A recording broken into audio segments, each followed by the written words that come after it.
Hello दोस्तों, कैसे हैं आप सब। उम्मीद है आप सब जहां भी होंगे ठीक होंगे। मेरे दिल की सुकून एपिसोड नंबर 5। राघव ने एकदम से मीनी को अपने पास खींचा और उससे बोला, बिल्कुल नाउ आई एम बैक। मीनी उसके गले में बाहें डालते हुए उससे बोली, तुम्हें तो आना ही था। मीनी कपूर से राघव भला कभी दूर रह सकता है क्या। ये सुनते ही राघव ने ना में सर हिला दिया और फिर मीनी के फोरहेड पर किस करते हुए उसने मीनी को अपने सीने से लगा लिया। वहीं दूसरी तरफ अनिरुद्ध इस वक्त गाड़ी ड्राइव कर रहा था और वहीं कायरा उसके साथ पैसेंजर सीट पर बैठी हुई थी। वो अपनी सीट बेल्ट से खेलते हुए बाहर देख रही थी और कुछ बहुत ज़्यादा सोच रही थी। अनिरुद्ध ने अचानक से गाड़ी रोकी। कायरा ने बाहर देखी। इस वक्त वो लोग रोड पर थे, जहाँ पर ज़्यादा गाड़ियाँ नहीं थी और न ही ज़्यादा लोग थे। कायरा एकदम से अनिरुद्ध की तरफ मुड़ी और उसके मुंह से हल्की सी चीख निकल गई, क्योंकि अनिरुद्ध उसके बेहद करीब था। वो धीरे से बोली, ये क्या कर रहे हो तुम, दूर हटो। ये बोलते हुए उसने उसके कंधे पर हाथ रखा और उसे पुश करने लगी, पर वो हिलने वाला भी नहीं था। अनिरुद्ध ने कायरा के सर के बगल में अपना हाथ टिकाया और फिर उसकी आंखों में देखते हुए उससे बोला, जान, तुम्हारी हरकतें मुझे इस चीज़ के लिए मजबूर कर रही है कि मैं तुम्हें अपने पहले से अपने बेडरूम में बंद कर दूं। क्या चाहती हो तुम कि मैं कुछ ऐसा करूं? कायरा झट से बोली, नहीं, बिल्कुल भी नहीं। तुम ऐसा कुछ भी नहीं करोगे। तुम ऑलरेडी बहुत कुछ कर चुके हो और जो तुमने मेरे साथ किया है उसके बाद। इतना बोलते ही वो रुक गई और उसकी आंखें नम हो गई। ये देखते ही अनिरुद्ध के एक्सप्रेशन बदलने लगे थे, जो कि कायरा ने नोटिस कर लिया। कायरा धीरे से बोली, प्लीज़ एक बार तो रोने दो। वो उसकी आंखों में देखते हुए उससे बोला, बिल्कुल नहीं। बहुत आंसू बहाए हैं इन आंखों ने। अब अगर इन आंखों से एक कतरा भी बहा तो वही होगा जो मैंने कहा है। अपने वादे से पीछे नहीं हटूंगा मैं, और इसकी जिम्मेदार बस तुम होगी। कायरा अचानक से बोली, कितने अजीब हो तुम ना। तुम मेरी आंखों से आंसू नहीं बहते देखना चाहते, क्योंकि तुम्हें मेरे आंसुओं से फ़र्क पड़ता है और मेरे आंसुओं की वजह से तुम खुद हो। ये बात नहीं समझ में आ रही तुम्हें। तुम हो वेम्पायर किंग, लेकिन मैं तो नॉर्मल इंसान हूँ। क्यों पड़े हो मेरे पीछे? मुझे जो तुमने दिखाया, वो तुम्हारी आंखों में जो मैंने देखा, इसका मतलब क्या था? तुम मुझे वो भी नहीं बताना चाहते? कुछ तो क्लियर करो, वरना मैं पागल हो जाऊंगी। और इससे आगे वो कुछ बोल पाती कि अनिरुद्ध ने उसके ओठों पर उंगली रखकर उसे बिल्कुल शांत करा दिया। वो दोनों एक दूसरे की आंखों में देख रहे थे। अनिरुद्ध कायरा की आंखों में देखते हुए उससे बोला, कहा ना मैंने जान, कुछ वक्त रुक जाओ। धीरे धीरे सब कुछ खुद ब खुद तुम्हारे सामने आएगा। तुमसे इंतजार नहीं हो रहा। तुम आज भी बिल्कुल वैसी हो जैसे तब थी। कायरा झट से बोली, बिल्कुल वैसी ही हूँ। इस बात का क्या मतलब? तुम मुझे पहले से जानते हो क्या? ये सुनते ही अनिरुद्ध बोरियत भरे लहजे से कायरा को देखने लगा था। उसके इन नज़ारों को देखते ही वो धीरे से बोली, मतलब हाँ, तुमने जो मुझे दिखाया, तो इसका मतलब था तुम मुझे पहले से जानते हो। एक मिनट, कहीं मेरा कोई पुनर्जन्म तो नहीं हुआ? तुम मेरे पहले वाले आशिक तो नहीं थे जो मेरे पीछे अब तक पड़े हुए थे? ये बोलते हुए वो अपने डार्क ग्रीन आँख से अनिरुद्ध के गोल्डन आँख में देख रही थी। अनिरुद्ध धीरे से बोला, जान, तुम्हारा दिमाग सोचने का लेवल बहुत कम हो चुका है। ये बोलकर वो एकदम से पीछे हटा। फिर उसने गाड़ी स्टार्ट कर दी। कायरा धीरे से बोली, मेरा आईक्यू लेवल कम नहीं हो चुका है। तुम खुद को स्मार्ट समझते हो, ऐसे किडनैप करते हो, पूरी रात रोक कर रखते हो और रात में कुछ और ही करते हो। फिर बोलोगे कि क्या ही बोलूं, तुमने मेरी पूरी ज़िंदगी बदल दी है। अनिरुद्ध सामने देखते हुए बोला, जान, तुम्हारी ज़िंदगी ही बदलने के लिए तो तुम्हारी ज़िंदगी में आया हूँ। थोड़ी देर बाद अनिरुद्ध ने चौहान हाउस के बाहर गाड़ी रोकी। कायरा ने बाहर देखी और फिर धीरे से बोली, पता नहीं पापा कैसे रिएक्ट करेंगे, वो बहुत गुस्सा करेंगे। अनिरुद्ध अचानक से बोला, अगर तुम्हारे उस बाप ने तुम्हें कुछ भी बोला जान, तो मेरा गुस्सा मुझसे कंट्रोल नहीं होगा। ये सुनते ही कायरा की आंखें एकदम से शॉक से बड़ी हो गई और वो उसको देखकर उससे बोली, खबरदार, अगर तुमने मेरे पापा के ऊपर अटैक करने के बारे में सोचा तो वो मेरे पापा हैं, ठीक है? अनिरुद्ध उसकी आंखों में देखते हुए उससे बोला, और तुम मेरी जान हो, ओके? तुम्हें कुछ भी बोलने का हक किसी तीसरे इंसान को नहीं दिया। अब जाओ। कायरा कुछ पल रुककर बोली, कुछ नहीं करोगे तुम उन्हें। अगर तुमने मेरे पापा को कुछ भी किया तो मैं रोने लगूंगी। इतना बोलकर वो सीधे गाड़ी से उतरी और घर की तरफ बढ़ने लगी। कायरा आगे जा ही रही थी कि तभी अचानक उसका पैर फिसला। वो गिरते कि उसने खुद को संभाल लिया और उसने अपना हाथ एक दीवार पर रखा, जहाँ से उसका हाथ हल्का सा छिल गया। कायरा ने अपना हाथ देखे और फिर वो वापस आगे बढ़ गई। वहीं अनिरुद्ध, जो कायरा को देख रहा था, उसने स्टीयरिंग व्हील से अपना हाथ हटाकर अपनी हथेली की तरफ देखा। उसकी हथेली पर छिलने का निशान था। अनिरुद्ध धीरे से बोला, कहा था ना, दिल हो तुम मेरा। जब मेरे दिल को तकलीफ़ होगी तो मुझे तो तकलीफ़ होगी ही, और हर बार होगी। ये बोलते हुए उसने अपनी दूसरी हथेली देखी, जिस पर हल्का सा कट का निशान था। ये निशान उस वक्त का था जब कायरा जालौर गई थी और अनिरुद्ध ने खुद उसे चोट दी थी। कायरा घर के अंदर पहुंचने के बाद राजेश जी की ओर चली गई। वो इस समय डाइनिंग हॉल में बैठे हुए थे और फल काट रहे थे। वो धीरे धीरे राजेश जी की ओर बढ़ रही थी कि तभी राजेश जी तेज आवाज़ में बोले, वेलकम मिस कायरा चौहान। ऐसा सुनकर कायरा वहीं रुक गई और उनको देखने लगी। राजेश जी ने अपनी नज़र कायरा की ओर देखी और फिर उससे बोले, कमाल करती हो, आप मेरी बेटी हो, मुझसे छुपाने की ज़रूरत नहीं है। खुलकर बताती तो पूरी रात कहाँ पर थी, ऐसे परेशानी नहीं होती ना। कायरा कायरा धीरे से बोली, डैड। वो राजेश जी बीच में ही बोले, डैड अब बहुत, मतलब आप बहुत सीरियस हो चुके हैं। कोई बात नहीं, मैं समझ रहा हूँ कि मेरी बेटी परेशान है और इतनी परेशान है कि वो कुछ बताना ज़रूरी नहीं समझती। कायरा उनकी ओर बढ़ते हुए उनसे बोली, ऐसी कोई बात नहीं है, मैं आपको बताना नहीं चाहती, मैं आपको बताना चाहती हूँ, पर मुझे खुद समझ में नहीं आ रहा कि मेरे साथ ये सब क्या हो रहा है। ये बोलते हुए उसके मन में एक बार अनिरुद्ध का ख्याल आ गया। कायरा धीरे धीरे कुछ सोच रही थी कि तभी राजेश जी गुस्से में खड़े हुए और फिर तेज आवाज़ में बोले, अगर बताना चाहती हो तो बता क्यों नहीं रही हो कायरा चौहान।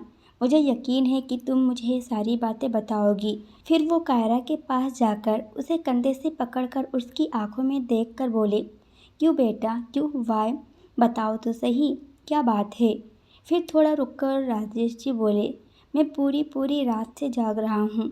कोशिश कर रहा था पता लगाने की कि मेरा बच्चा कहाँ है, कैसे है। कितना परेशान था मैं, लेकिन मेरे बच्चे को तो खुद होश नहीं है कि उसके बाप को उसकी फ़िक्र हो रही होगी। कायरा धीरे से बोली, सॉरी पापा, वो वैम्पायर है। ये बोलते हुए उसने झट से आगे बढ़कर राजेश जी के गले लग गई और फिर उसने कसकर अपनी आंखें बंद कर ली। अब वो अपने ड्रेस से कुछ नहीं छुपा सकती थी।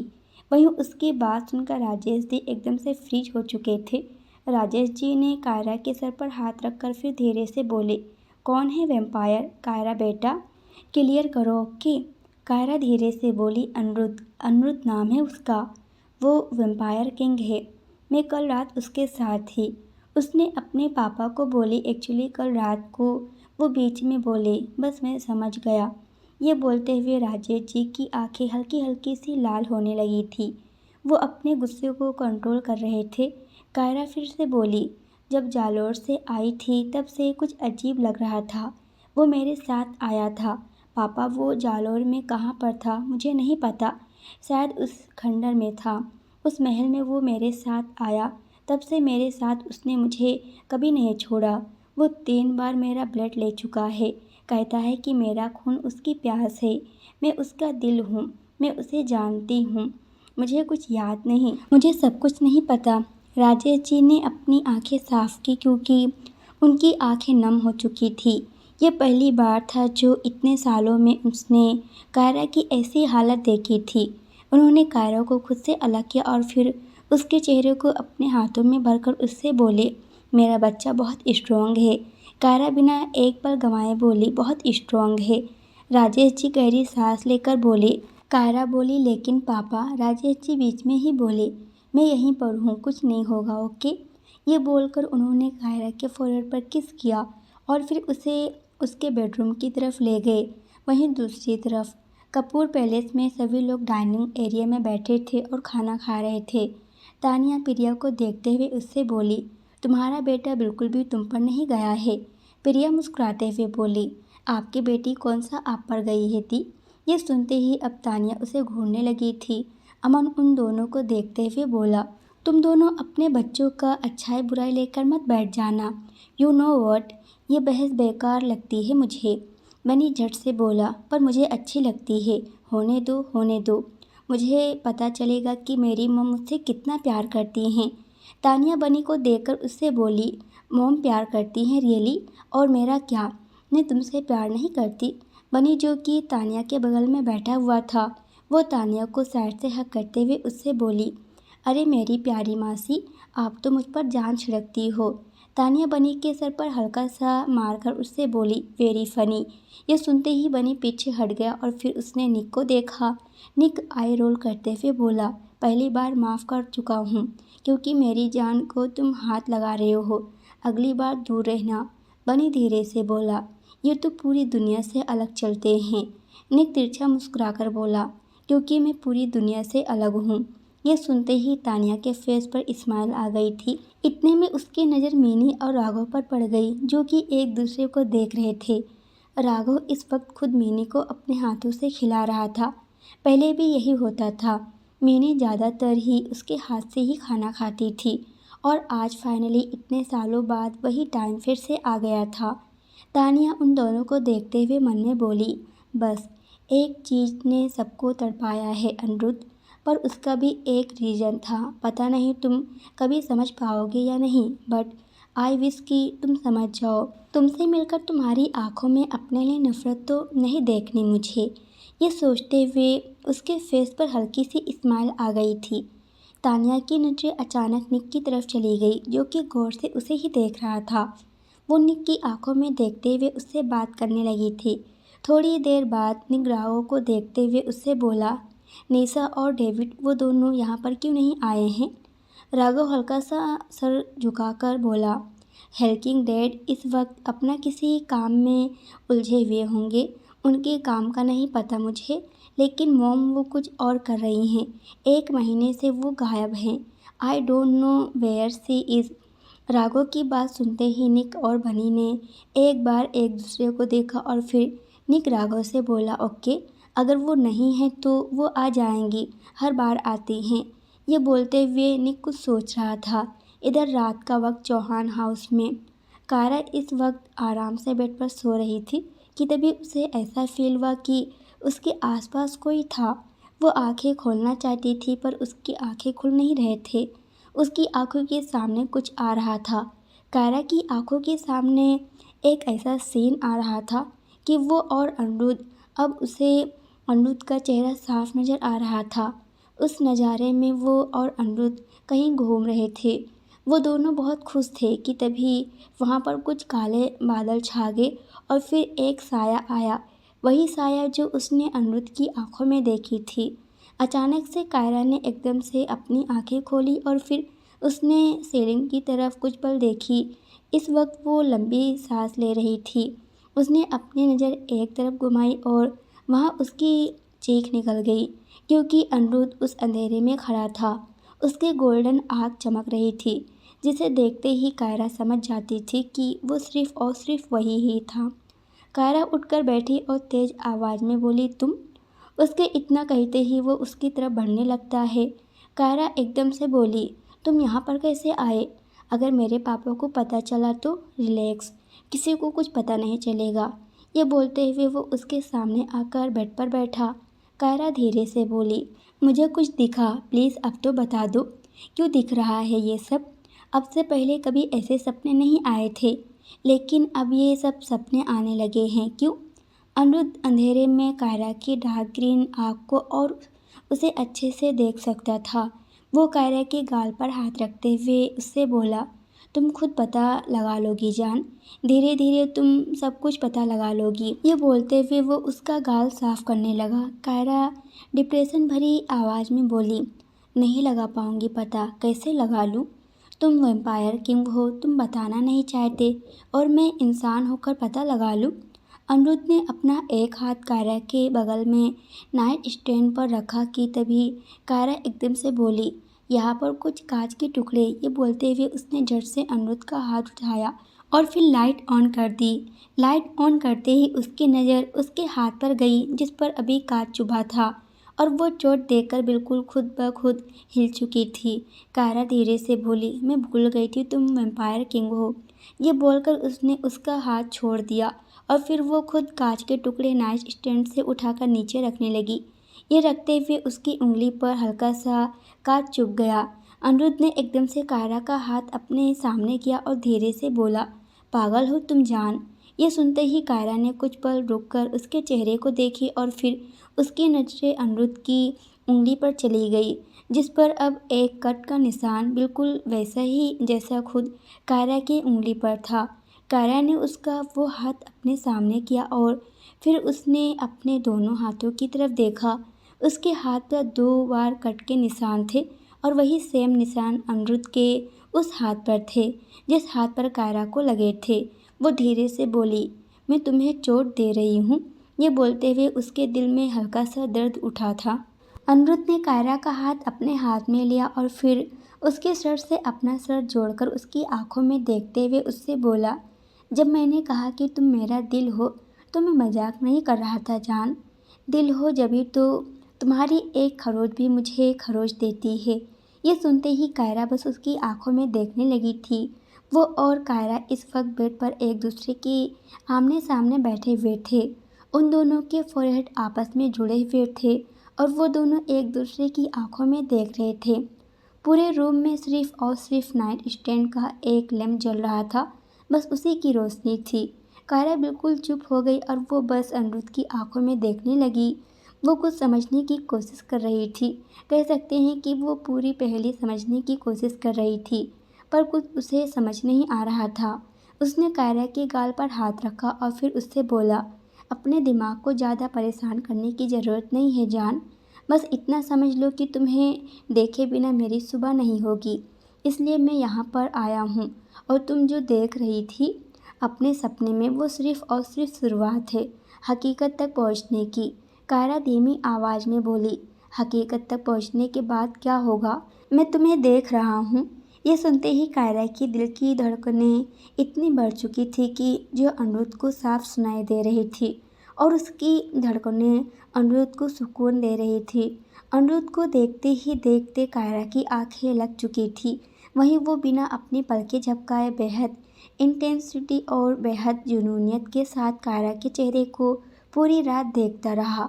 अगला दिन कायरा जैसे सोकर उठी, उसने अपनी नज़र चारों तरफ घुमाई पर वो वहाँ पर कहीं भी नहीं था। वो उठकर बैठी और खुद से ही बोली, ये कहाँ चला गया? ये बोलते हुए वो अपनी नज़र चारों तरफ घुमा रही थी कि तभी उसकी नज़र नाइट स्टैंड पर रखे हुए एक लेटर पर गई जिसके साथ एक वाइट कलर का गुलाब रखा हुआ था। कायरा ने झट से वो लेटर उठाया जिसमें लिखा था कि तुम्हारे कॉलेज के पास एक लाइब्रेरी है जान।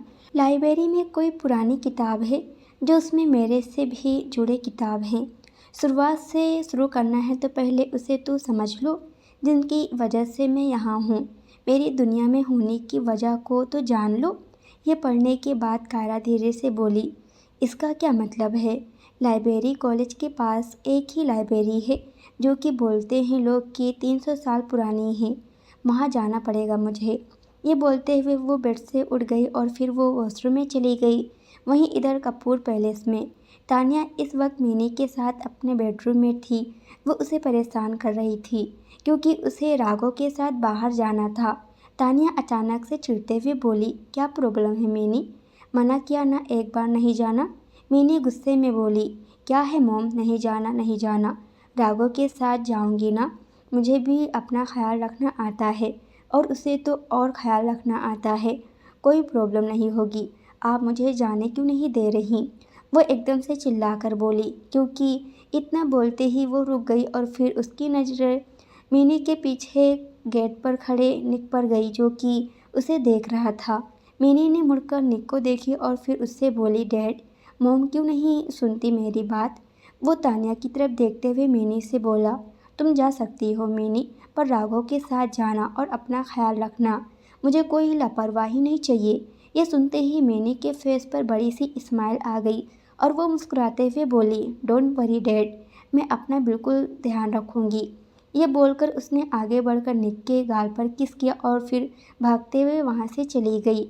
निक तानिया की तरफ बढ़ते हुए उससे बोला, क्या कर रही हो तुम किविन? बेटी है वो, हमारी कोई मामूली इंसान नहीं है, तुम्हारी तरह है वो, घर पर बंद करके नहीं रह सकती वो, तुम जानती हो।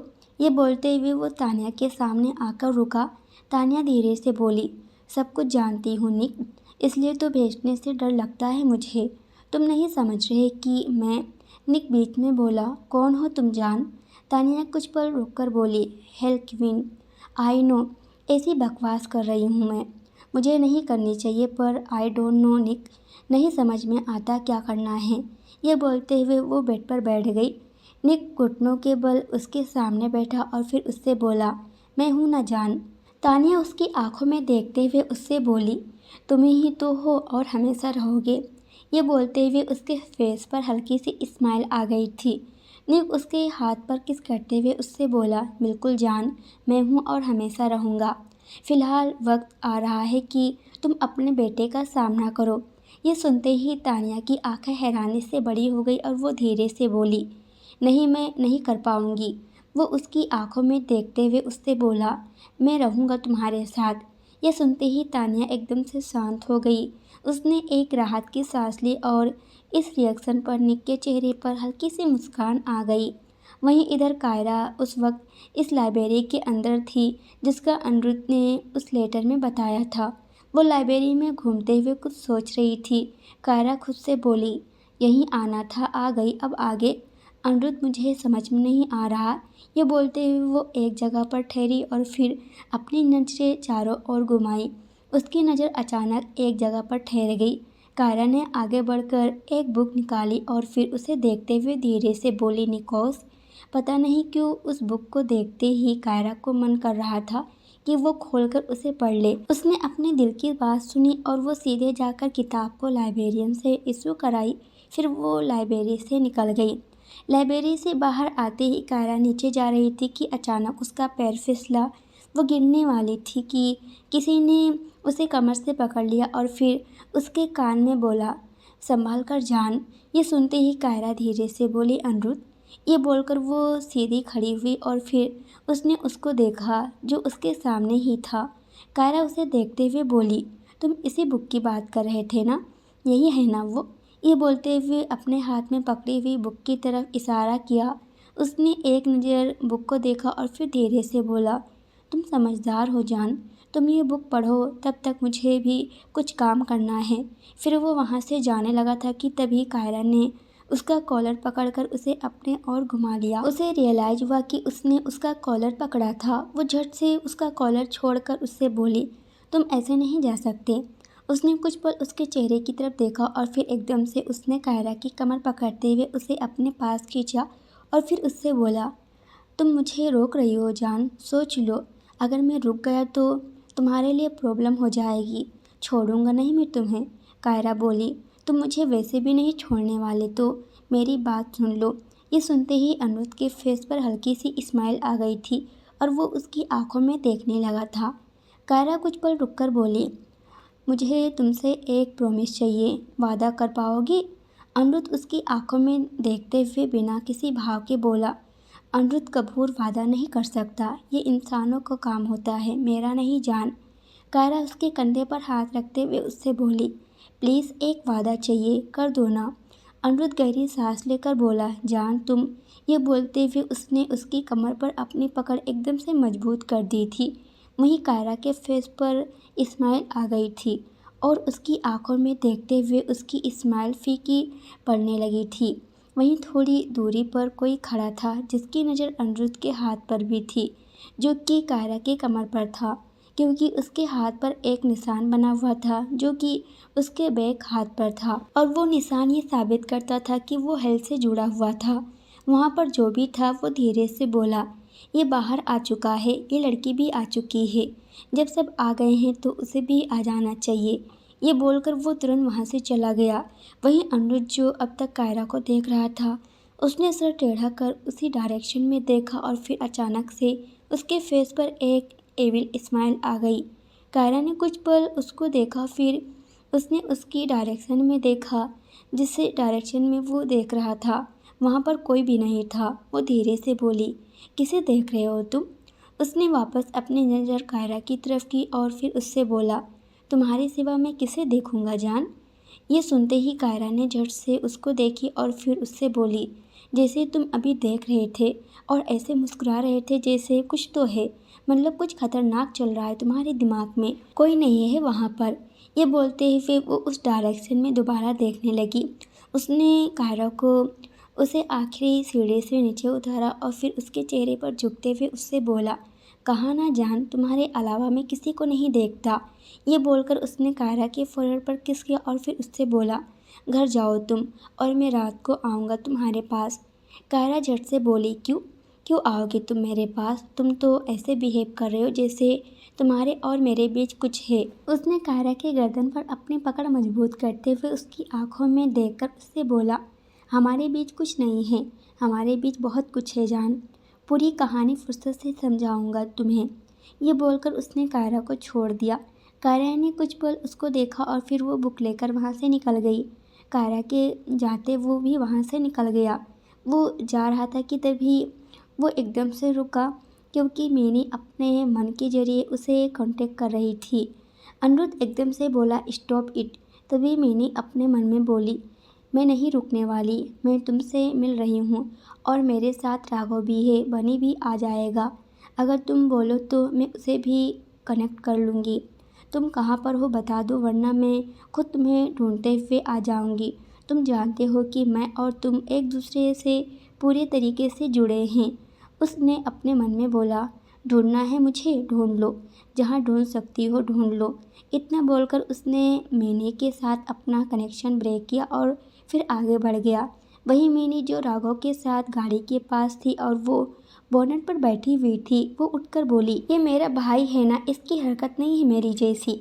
राघव हल्का सा मुस्कुरा कर बोला, इसका जवाब तुम अच्छे से जानती हो मैनी। तुम हेल किंग से ज़्यादा हेल क्वीन पर गई हो। तुम्हारे अंदर सिर्फ और सिर्फ हेल किंग का गुस्सा है, जो कि साल में 2 बार शायद किसी को देखने को मिलता है। अदरवाइज तुम बिल्कुल क्वीन जैसी हो। मैनी कुछ पल रुक कर बोली, समझ गई मैं, पर हम भाई से कैसे मिलेंगे? और जब तक वो नहीं चाहेंगे मैं कुछ नहीं कर पाऊंगी। वो मुझसे ज़्यादा पावरफुल हैं इस मामले में। राघव गहरी सांस लेकर बोला, पहले से पता है ना तुम्हें, जाएगा तो वो वहीं। मिनी अचानक से बोली, पर रात को पूरे दिन का पता नहीं, वो कहाँ पर होगा और क्या करेगा। कमी तो नहीं है ना उन लोगों की? दुश्मन यूं ही बैठे हैं और हजार बैठे हैं, ऊपर से मोम वो मुझे लेकर प्रोटेक्ट हो चुकी हैं। काश सब कुछ पहले जैसा हो, बिल्कुल वैसा सब कुछ, हैप्पी हैप्पी। राघव उसका हाथ पकड़कर उससे बोला, कभी भी कुछ भी एक जैसा नहीं रहता मिनी, सब कुछ बदलता है, किस्मत एक जैसी नहीं रहती। उसने खुद को खो दिया, उसे पता नहीं इस बार उसकी जुनूनी का अंजाम क्या होगा। ये बोलते हुए वो कहीं खो गया था। फ्लैशबैक। अनिरुद्ध इस वक्त एक पेंटिंग के सामने खड़ा था और वो गौर से पेंटिंग को देख रहा था। तभी राघव उसके पास आया और उससे बोला, और शहजादे साहब कौन सी बवाल कर रहे हो?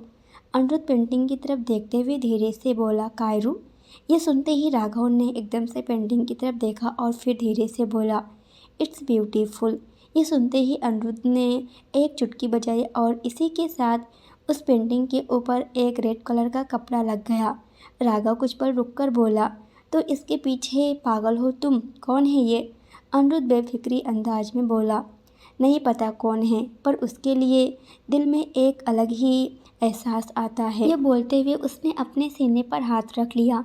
अपने इस धड़कते दिल को महसूस करते ही उसकी स्माइल और बड़ी हो गई थी, क्योंकि उसके धड़कने की वजह उसकी कायरो थी। राघव मुस्कुराते हुए बोला, तुमने किसी को बताई नहीं है ये गुड न्यूज़ कि हमारे अनिरुद्ध ने अपनी जान और सुकून को ढूंढ लिया है? उसने राघव को देखते हुए उससे बोला, फिलहाल नहीं, फ्लैशबैक एंड।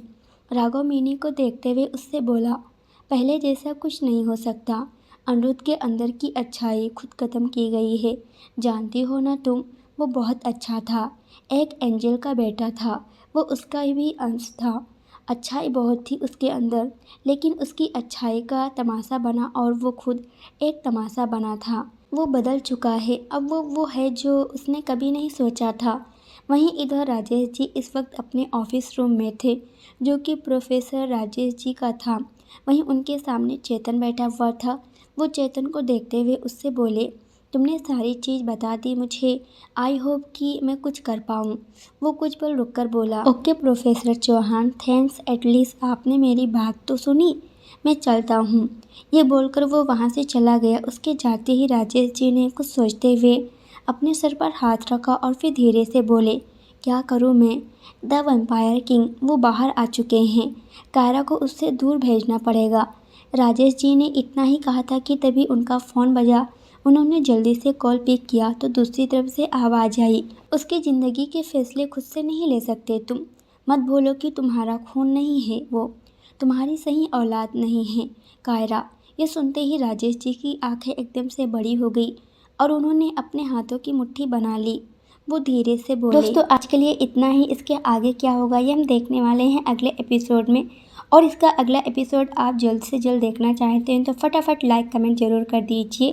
और आप लोग में से जो भी अभी तक चैनल को सब्सक्राइब नहीं किए हैं तो चैनल को सब्सक्राइब कर बेल आइकन जरूर प्रेस कर देना।